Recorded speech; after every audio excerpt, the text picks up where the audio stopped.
Ni Shubi Etrata, abay may inamin patungkol kay Mr. Anthony na isa sa kanyang mga manliligaw. Ang lahat ng yan, but before that, if you haven't subscribed yet to my YouTube channel, please don't forget to like, share, and subscribe at hit mo na rin ang notification bell for more showbiz updates.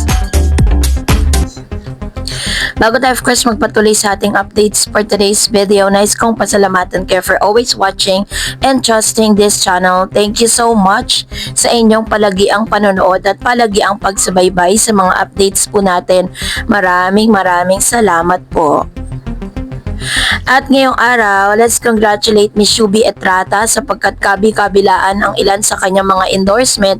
Kabilang na dito ang mga beauty products kung saan siya po ang isa sa pinagkakatiwalaan ng CEO ng Beauty Vault na beauty products. Ayan. So, isa lamang yan sa mga nagtiwala kay Miss Shubi na gawin siya isa sa mga endorser. At the same time, si Miss Shubi na din po ang isa sa pinakabagong muka kasabay ng kanyang kapartner na si Miss Clarice. So, ang Shukla po ngayon ay isa na sa mga endorser din ng isa sa mga online shopping, no, na Shopee, kung saan kasama dito nila si si Vice Ganda na isa rin sa mga endorser. So, pinlex lang naman po nila na sila ang pinakabagong mukha nito at makikita natin na talagang pagkatapos ng PBB ay sunod-sunod ang mga opportunity dumating dito kay Miss Shubi Etrata, no? Kabilang na dito ang pagganap niya bilang kanya pong storya ay na-highlights sa isa sa mga talaga namang most watch na palabas or programa dito po sa GMA ang Magpakailanman. Ito lang naman po ay tumabo ng pinakamataas na rating that night at talagang siya po ang nakapag-break ng record dahil even yung mga katapat po nilang MMK at saka po yung programa ni Alden Richards ay talagang natalbugan ni Shubi Etrata. Ang dami po talagang mga netizen ang nag-abang sa kanya pong kanyang storya ng buhay sa Magpakailanman. Kasabay nito ay meron din mga programang ipinost kung saan nakakasama niya si Klang or si Sofia na isa sa mga sikat din na influencer and celebrity na grand winner ng PBB. Kasabay nito, meron din pong August 13, 2025 kung saan ipinost ng Abante News na si Mr. Anthony ay umamin ng nililigawan si Shubi. Finally, opisyal na ngang kinumpirma ni Anthony Constantino na nanliligaw siya kay ex-celebrity housemate Shubi Etrata. Guest kasi siya sa unang hirit kung saan pinagluto niya ang mga host ng programa ng paborito niyang lumpiang Shanghai. Sa umpisa, itinawag niya ang kanyang sarili bilang close friend ni Shubi na sinundan ng panunokso ng mga host. Habang nagpiprito ng lumpiang Shanghai, ay tinanong siya ng host na si Susan Enriquez kung ano na nga ba ang real score sa kanila ni Shubi. Dito na nga niya kinormpirma na ang kanyang panliligaw sa Cebuana Beauty. Sabi niya, I've been courting Shubi, officially courting Shubi, Saint Anthony. Handa rin siyang maghintay sa dalaga na tinawag niyang most kindest person. Yes, I have learned that she really takes her time. Everyone knows how Shubi is. She's really is the most kindest person here that have her ever really met. I'm learning to take time with her courting and I'm learning how to court as well, sabi nito. Maraming netizen ang natuwa sa pag-amin ni Anthony na perfect nga raw ang binata para kay Shubi dahil sa maliban sa pasok ito sa TDH ay mabait din ito. So, katulad po ng pag-amin ni Mr. Anthony Constantino, inamin din ni Shubi Etrata na kinapitan niya si Anthony Constantino ng masaktan at madepress. Gusto rin ng kapuso actress TV host na si Shubi Etrata ang kanyang manliligaw at kapwa sparkle artist na si Mr. Anthony Constantino. Pero mukhang hindi pa nga daw di umano sinasagot ng dalaga ang kapuso Hank Base sa naging panayam sa kanya ni Mel Tiangco sa drama anthology nilang Magpakailanman. Napanood last Saturday, August 9 ang live story ni Shubi MPK at sa isang bahagi ng programa ay natanong nga ni Tita Mel ang tungkol sa manliligaw niyang si Anthony.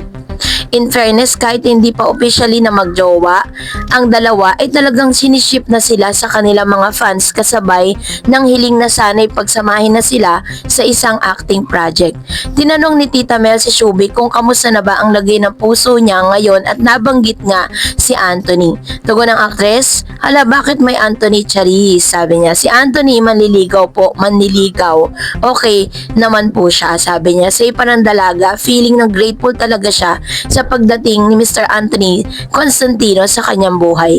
Siya po ang nagdala sa akin sa church. Sabi niya, as a Christian, siya po ang nagdala sa akin sa Christian church. Hindi po talaga naging madali sa akin before ako pumasok sa bahay ni Kuya. Sabi ni Shubi, pag-amin niya, December lang po nasaktan ako. I was in my most depressive side. Tapos si Anthony po, dinala niya ako sa church. Kaya grateful po ako sa kanya po, sabi niya. I never had a boyfriend and siya po ay patiently waiting naman po siya. Sabi ng unang Hirit host. Sa vlog ni Vice Ganda, inamin ni Shubi na napakalaki ng naitulong sa kanya ni Anthony sa healing journey niya tungkol sa kanyang family issue.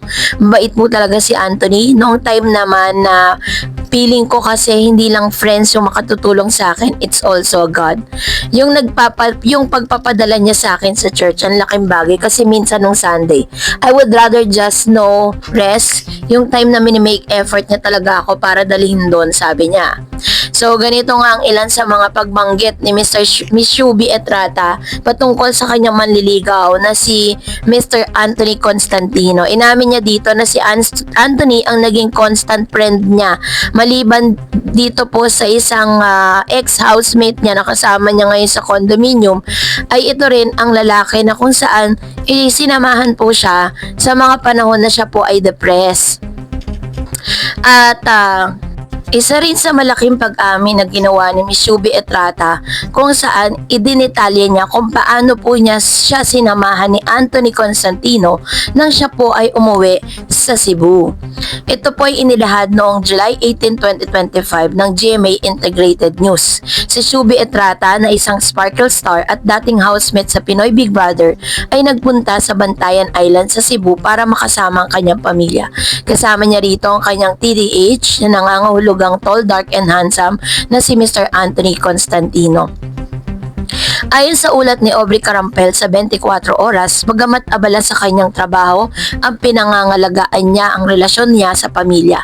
Sabi niya, ginawa ko talaga na kahit busy ako, ayoko pong matapos o masira yung relationship namin ng aming pamilya doon sa Bantayan, kaya inuuwi ko siya para ayusin ang naging maayos naman. Kasama ko po ang buong pamilya ko naman doon, sabi niya. Dagdag pa niya, dinala niya si Anthony sa Cebu bilang bahagi ng panliligaw, hindi lamang sa kanya, kundi pati na rin sa kanyang pamilya.